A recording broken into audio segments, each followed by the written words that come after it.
आउँदैन सभामुखलाई एमाले जे भने त्यही निर्देशन छ भने सभामुख संसदको एमालेको होइन।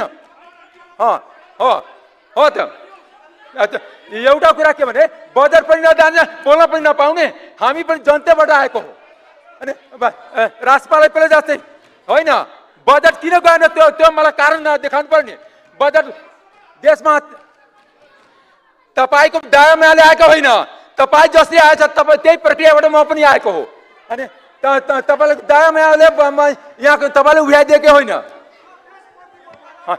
देशप्रति गद्दार तपाईँ हो, देशप्रति गद्दार हो कि जसले देशको विकास दिन 20 वर्षमा देशलाई गरिब बनाइदियो, युवाहरूलाई बाहिर पठाइदियो, युवाहरूलाई विदेश पठाइदिने, देशलाई भ्रष्टाचारमा डुबाइदिने र देशको गद्दार हामी हुने।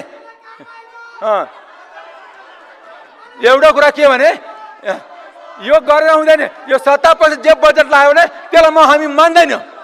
जनताप्रति न्याय हुनुपर्छ, देशको सम्पूर्ण विकास हुनुपर्छ।